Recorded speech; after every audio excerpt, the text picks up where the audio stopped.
these advocates for plant-based diets, they just stop in the statistics at the point that they're interested in. They say livestock uses a lot of land, and they omit to say positively. Welcome to MeatsPad. In collaboration with the American Meat Science Association, it's a platform dedicated to share breakthrough knowledge that is accessible to the global meat industry. On each episode, you'll have the opportunity to listen and learn from meat specialists and professionals about the whole meat industry. This podcast is brought to you by the U.S. Meat Export Federation, Ultrasource, equipment and supplies for the meat and food industry. Hello, me folks. Welcome back to the MeatsPad podcast. Happy New Year. Happy 2024. My name is Francisco Najar. I'm your host today. I'm flying solo, like Dr. Bass likes to mention. We had some questions this past year, this 2023, on sustainability. And we talked recently, or not so recently, I can't remember which RMC it was, with Dr. Ty Lawrence. And we talk about the use of water on the kill floor and on meat processing facilities. And we're getting questions from consumers as well, small meat processors. And there's some data out there that I keep getting. And I want to put and for those folks that are listening on their car, not watching this on YouTube, but there's I was just recently in Mexico, and I saw a lot of images, a lot of signs out there on the city in Monterrey, and saying, the question was sin carne o sin agua, which means without meat or without water. And then they got a statement like for each kilo or for each pound of meat, the industry utilizes 15,000 liters of water for its production. And then there's obviously this is an agenda for, like, I don't want to say vegan or vegan, but for the for animal welfare ambientalist agenda, mercy for animals. That's what it says on the corner. But now I think I would like to defend. I like to speak up and talk about this topic to see whether this is true or not. And for that, we have all the way from Spain, someone has done a lot of research on sustainability, livestock. A lot of his PhD was basically looking at some of the means, and he understands the term, and we'll talk here in a minute about the ecology, which we're talking this week also on the Spanish version of this, the difference between ecologist and what was the other one? Environmentalist. Environmentalist. Yeah. Welcome, Dr. Pablo Manzano. Welcome to MeatsPad today. How's everything? Is it cold in Spain right now, or how is it? It's pretty cold. It's not as cold as in Kansas, but it's pretty cold for our standards. So we're suffering a cold spell also from polar air that is destabilized, but we're coping. Perfect. I guess we can start right out this episode, and as I mentioned, this statement from this organization that, I mean, I keep getting questions. Is this true? Is this not true? Well, what's the data says about this paper from Dr. Okros, right, from the Netherlands, and we can put the Ooksters, yeah. So and we can put the paper here, and so for you guys that want to understand more about this, which is a very good paper, by the way, explaining and interpreting some of water use, the rainfall water. We're gonna start from there. I mean, I know we were talking about some of your work and some of your one of the recent papers that you published, difference between green water footprint, blue water footprint, and gray water footprint. I think there's a lot of things that I would like to cover today, but we can go one by one, I guess. Yeah, well, we can actually start with that statement. You know that it's not only in Monterrey that you'll find it. It's basically everywhere because it has been taken over by a lot of animal welfareists and a lot of organizations that pretend to convince people to stop eating animal source foods. And we see that high number of liters of water associated with the consumption of animal foods, particularly ruminants, particularly cattle and sheep and goats. And as you were mentioning, the origin of that is, I mean, it's good to explain that it's all a malinterpretation, or even it may be a manipulation of some scientific data. It all starts with the scientist you mentioned, Arvin Hoekstra, a guy from the Netherlands, a Dutch guy that did a very thorough work in establishing the water footprint of different food items. And he, of course, included some animal food production items like milk, like meat, from different animals.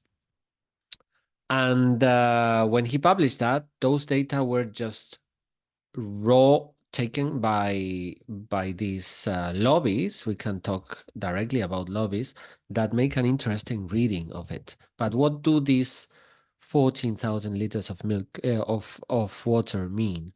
They mean that you have what Arvin Hoekstra called the aggregated water footprint, which means that he's putting the three categories he established: green footprint, blue footprint, and gray water footprint together, and just summing up the liters of water. But their meaning is very, very different. Whereas gray water is the amount of water that you need to dilute a pollutant up to concentrations that are not polluting anymore. And blue water is the water that you need to product a given stuff. And to extract that blue water from streams or from lakes or from aquifers, from underground water. The green water is the water that falls on a piece of land that has been used to produce that food item. And that is particularly bad as a publicity, let's say, for animal source foods, and especially for grass-fed beef and grass-fed animals like sheep or goats. And the reason why is because they use a lot of land, and in that land, inevitably, there would be a lot of liters of water falling. Does it make sense to actually say that? Because this is not what Hoekstra says, but this is what all these campaigns say, that you have used 14,000 liters of water to produce a kilogram of meat. Well, it doesn't. And it doesn't for a very simple reason, because all of this green water is rainwater that is going to fall on those lands, no matter if there are animals there or not, because it's a rainfall, it's a precipitation that is associated with the land and with the land use. And we are going to have the same water available, no matter if we have animals there or if we don't. And this is a very important point, and this has been captured by the Food and Agriculture Organization of the United Nations in a recent review done on water footprint, including also Arvin Hoekstra, who was one of the co-authors.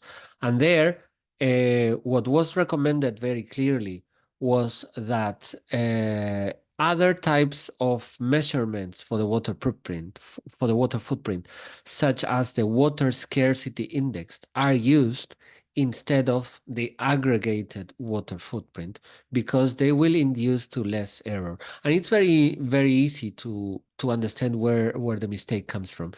Let's imagine, for example, a mountain area where there are some goats grazing in the shrubs between the rocks. And usually mountain areas do have a lot of rainfall, but there's nothing else you can do there. You cannot do agriculture, you cannot do any other productive activity. So you'll have your goats there, and given the methodology that Arvin Hoekstra uses, the aggregated water footprint will show that they are using huge amounts of water to produce 1 kilogram of meat. However, if we take the water scarcity index, we will see that the water that falls there in terms of rainfall will simply flow into the streams, and the little water that is uptaken by the goats in this case will be excreted by urine or will be excreted by sweat, and the amount of water that stays in the meat or in the milk is minimum, so that it doesn't cause the production of that meat or that milk doesn't cause any water scarcity elsewhere.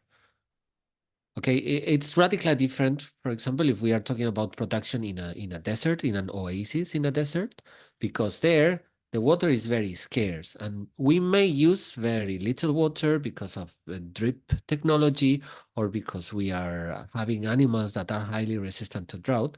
But all of the water there that is going to be consumed is going to be blue water, which is that water that competes with other uses. The water that we use for a crop, for irrigating a crop, will be evapotranspirated by the plants of the crop and will be lost to the atmosphere and can no longer be used for anything else. So there is a radical difference.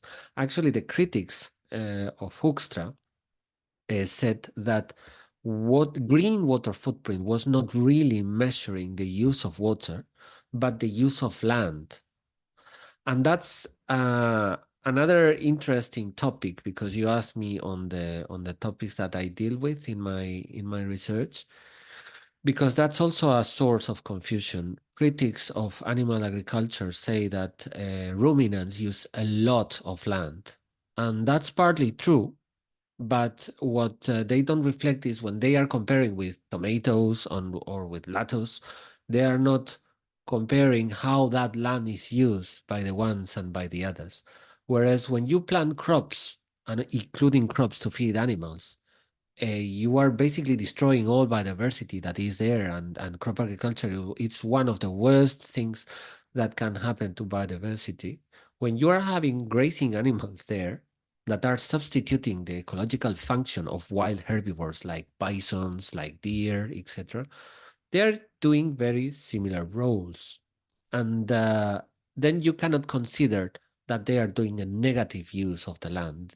If livestock is well managed, is doing rather a positive use of the land, and then, well, basically you cannot blame livestock for it because it's doing a benefit. But once again, these let's say these statistics and these numbers are being used in a partisan way to convey a message that has a political interest or a moral interest, and that is not true. Okay, so you don't use a lot of water to produce a kilogram of grass-fed steak. You don't destroy or degrade a lot of land to produce a kilogram of grass-fed beef steak. Do you have a data on that? Do you know, like, do we have data on like what the real number is or estimations? There are good numbers on the estimations of how much land is used to produce beef, for example, but there are also good estimations, very good estimations on the outcome that this land use causes on ecosystems. And we know for sure that when cattle are managed the proper way, they are increasing biodiversity compared to abandoned lands, to lands where there's no livestock or no crops or no anything. And they are increasing ecological function. They are protecting land against land degradation. They are increasing the carbon amount of soils, and they are reducing land degradation or reversing land degradation. So we have measured the effect, and we know this effect is positive, which is what is very ironic from all this discussion. I mean, it's very obvious that these advocates for plant-based diets, they just stop in the statistics at the point that they're interested in. They say livestock uses a lot of land, and they omit to say positively, because livestock uses a lot of land positively, and that cannot be omitted. You see the degree of manipulation. Yeah. And at the Basque Center for Climate Change, we are also applying this framework, let's say, of confused statistics, also for greenhouse gas emissions, because I am sure you have heard that livestock is very bad for the climate, and that it's better to quit livestock and stop eating beef than to leave your car and to stop taking planes. Well, that's not true, and that's not true for the same reason of the other things I'm explaining now, because all the greenhouse gas emissions that have been measured that livestock is emitting, grass-fed livestock, would otherwise be emitted if livestock was abandoned, would be emitted by wild herbivores like bisons, like deer, that would emit very similar quantities of greenhouse gas emissions. So we are achieving basically nothing by abandoning livestock. And we are not realizing that a lot of the greenhouse gas emissions that we interpreted as man-made from livestock are actually natural. In any case, you have shown a little bit before, we have done a popular science video on YouTube called When is Grazing Sustainable? To explain these things, maybe a little bit too technical, but it's also policy oriented, so we did it on purpose. With with references to current literature, to current academic literature, and also with diagrams that also help getting the point. The mission of the USMEF is to increase the value and profitability of the U.S. beef, pork, and lamb industries by enhancing demand for their products in export markets to a dynamic partnership of all stakeholders. Simply put, USMEF is putting U.S. meat on the world's table. This is awesome. This is blowing my mind, because now we can say, we heard Dr. Pablo Manzano, that he is one of the experts in the world on sustainable livestock. And so we can say that this statement as is wrong. And they're using the data from this paper from Dr. Okerhist in the Netherlands, and they're just manipulating data for their agenda, correct? Yeah, that's it. That's it. In as simple as that. I like what you mentioned on, and I think one of the, and I thank Dr. Maria de la Salud in UNAM in Mexico. She brought up your name when we're discussing a culture meat, and this is an episode that we'll be translating into English, because I think she gave us a lot of insight and good information. And sometimes we don't think about the positive impact of grazing livestock on the environment, and a lot of things are negative, right? All the negative things that these organizations or this plant-based oriented industry is pushing towards. But this is good news. I think this is good news that we have data, we have people saying that, this is what you said. Livestock and grassing helps to reverse this, what you're mentioning, like the degradation, what you call it, degradation of land, correct? Exactly. Yeah, I mean, it's very important to say also that it's only if it's managed well. And unfortunately, as in any other production aspect of our society, we have had the influence of fossil fuels and of cheap energy that have distorted a lot how things are produced. And livestock industry is no exception. So there are a lot of ways to produce animal source foods in a bad way, such as plant source foods and such as any other consumable of our society. But the good news is that there is clearly a good way, or some good ways, including maybe you've heard about regenerative agriculture, or even older systems like transhumance and mobile pastoralism, that seem to that they may seem outdated to the ears of the people, but are very logic systems, because they are just using nature's production where it happens, and they are following nature's production, and they are efficient, and they are carbon neutral, which is what we know to take care of our world. And I am sure as time advances and we cannot afford to use fossil fuels anymore, we have challenges in order to keep on moving ourselves in the transport, producing electricity, and keeping the comforts that we have in modern life. But there is no doubt that we know very well how to produce a lot of livestock in a sustainable way. And that's very, very good news. And the way we are going to produce it is also helping nature and restoring the mistakes that we have been doing in this era of cheap energy. We were talking before we started recording. One example of these plant-based people and vegan people that they oftentimes they say, "Oh, you meat people, you're destroying the world."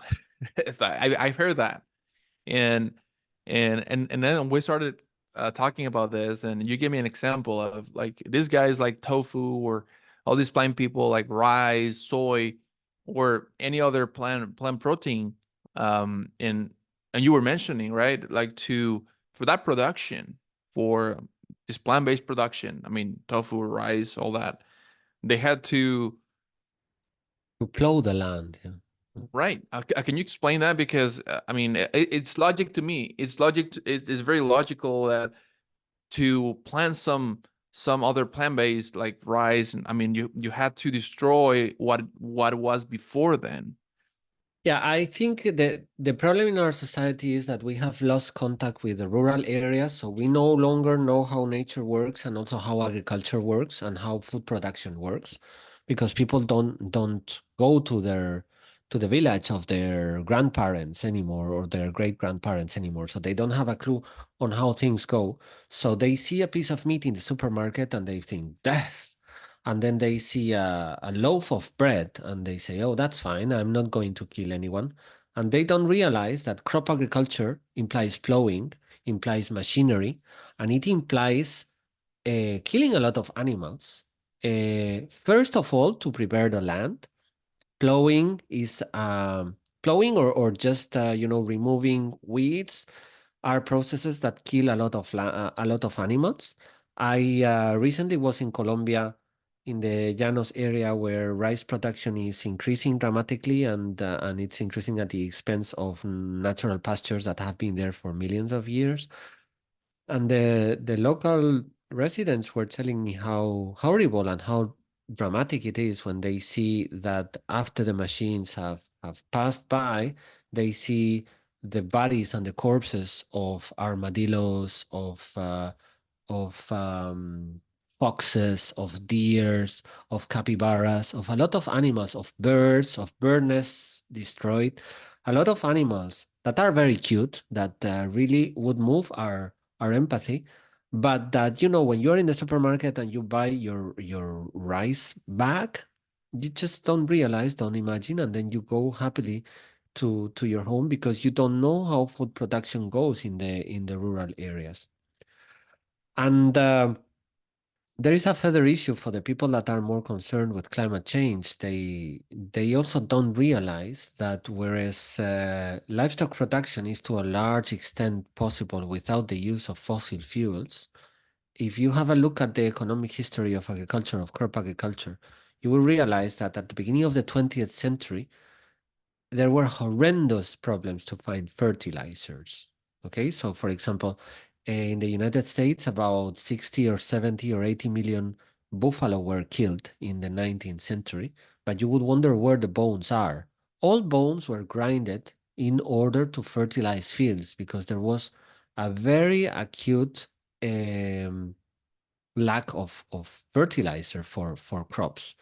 And this is also the reason why all the guano islands in the Pacific, in Peru, in Chile, were mined to basically use the poo of the birds to fertilize, because at the time there was about 1.5 billion people in the world, and there were severe shortages of fertilizer to be able to feed them. What happened at the beginning of the 20th century was the invention of the Haber-Bosch process, which was initially used in the First World War to poison soldiers through, well, it's a nitrogen gas and a nitrogen derived gas. I don't remember now. Nitrous gas, yes. But then it was realized that that process could be used also to produce mineral nitrogen for agriculture. And now nitrogen, potassium, and phosphorus are the major mineral fertilizers used all over the world, and that have managed to increase the world population from around 2 billion to 8 billion currently. But that has been done at the expense of using a lot of fossil fuel energy, because that production, the Haber-Bosch process, uses fossil fuel, it uses natural gas. So it means that now, of the 8 billion people in the world, around 6 billion are eating oil or are eating natural gas, are eating fossil fuels. And this should be much more worrying than the animal agriculture sector, especially the grass-based sector that relies on natural resources. Wow. And that's a different perspective. And this is good. And we were talking about grassland, and I think I forgot to ask you this, but this, is it a difference when we talk about like extensive or intensive production as far as water use goes? Yes, there is a difference, because for more intensive or more intensified ways of production, you're doping the system, let's say. You're subventioning the system with external inputs. So, for example, regarding when the external inputs is mineral fertilizer, because also very often grasslands are fertilized with mineral fertilizer with nitrogen. You have a problem of gray water footprint. Okay. Why? Because you put so much nitrogen in the fields that a lot of it leaks and pollutes aquifers that can no longer be used for the other uses because they are polluted. When we are talking about, for example, pork systems or chicken systems that they don't feed on grass, so they don't get this type of input, but what they get is fodder input. You have two types of problems for water pollution. One is that they produce excreta, they produce poo, and that poo again has to be diluted in order not to be pollutant, and that's a lot of water. And by tiny mistakes in the way that you manage all this sewage, you can have horrendous cases of water pollution. So again, the gray water footprint can be very large. But to that, you should add the water that has been used to produce the fodder that you are feeding these animals with. Because very often you had to irrigate fields in order to produce, for example, the corn that you are feeding the chicken or the porks with. Whereas when you are talking about grazed systems that are grazing natural rangelands that are not supplemented with mineral fertilizer, you are not doing anything of that. You are not bringing fodder from anywhere. You are not fertilizing the soil with mineral fertilizer. The amount of manure that the animals are producing is exactly what nature needs for keeping the soil fertile. It's not going to be too much so that it leaks into the water. It's just perfect. And this is the advantage of these livestock management systems that I was talking about. So like a feedlot, like beef and you mentioned pork production. So the proportion what we're talking about, because this 50,000 liter number that we were talking in the beginning was for green water footprint, and then when we go from that to this feedlot system or confined systems, the gray water footprint goes up. In Yes. I But think it's it's not good. going, it's going to go up, but it's not going to go up to 15,000 liters. That we must say it also. But That's yes, good. but the blue water and the gray water are going to go up. And these are the ones that matter. Perfect. And that's good to point out. And that's what I actually meant by my question, that it goes up, but not to that extent or to that degree. So, all right. Well, I think this has been awesome. This has been awesome. I think we talk about I mean the examples that we mentioned, and I think it is a topic that is a very controversial one. And when you have people, they always gonna find some reasons to not eat meat, right? It's not even by even by explaining the real data about what this research paper from Dr. Hoekstra. Ukstra Hoekstra. from Dr. Yes. Ukstra. Well, we'll put this paper from Dr. Ukstra here on the links and on the video, so you guys can learn more about this. That a lot of these values gotten from that paper have been misinterpreted, and that's also important to know that some people's, to their advantage, they manage to change the data and put it like this, like the example. We can put it back on the screen. Because when you look at that, when you look at that sign, it's just wow. I mean, for a lot of people not knowing anything about science, that a lot of the consumers are that way, right? I mean, they're not gonna spend 2 or 3 hours reading this paper, right? They just go by what they see and what the other people say, and that's scary. Yeah, and I think the problem here is I respect the moral stances of people, so people have the right to be vegan or vegetarian, of course. But what I don't think it's acceptable is to manipulate information and to cheat and to tell people things that are not true. So you may have a moral stance that you don't want to be responsible for the direct death of an animal, even if you are responsible inevitably for the death of in their indirect death of many animals. Like for example, the people that stop using wool in their clothes because they don't want to exploit sheep, but then they use artificial fabrics like polyester and things like that are actually shedding microfibers that are polluting the waters, that are killing fishes, that are killing whales, that are killing dolphins, and that may ultimately also kill people in terrestrial ecosystems, because then the microfibers are taken by the rain and then they go into continental waters. I think they're wrong, but okay, it's a moral stance. I'm not going to enter into that. But what I what I cannot tolerate is that they manipulate scientific information for their purposes, and that they manipulate it intentionally in a wrong way to confuse the consumer. That's not right, and that they should stop doing that.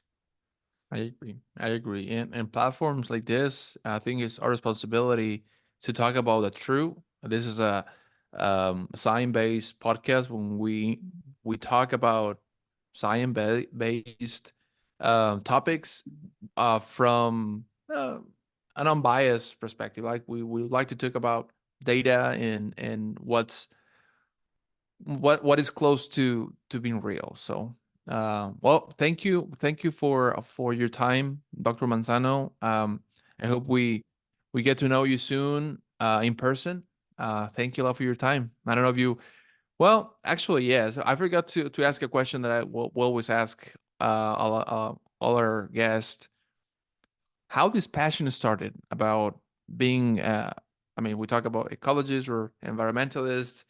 How you end up in this role, like fighting for animal agriculture? Well, I am a big city boy, grown up in the city of Madrid, so pretty urban, everything, and nature had a very positive and very soothing effect on me. So I was fascinated by nature, and I knew I wanted to be an ecologist, and I had an environmentalist conscience since I was very little. But my fascination with livestock and with mobile livestock and with also with wild herbivores that I also work with and that have analogous functions in the ecosystem comes from this fascinating dance that nature orchestrates in the animal migrations that I find absolutely fascinating. And that I saw in the documentaries on TV on the Serengeti and the migration crossing the River Mara and the birds crossing continents, but that I have also seen with my own eyes while doing my work. So I'm still very passionate about my work. Keep that. I really admire you, and I really hope to get to know you soon, get some coffee together.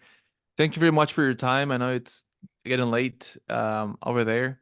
Thank you again for being on MeatsPad, and we'll see you soon. Yeah, and thank you for your good work. Bye bye.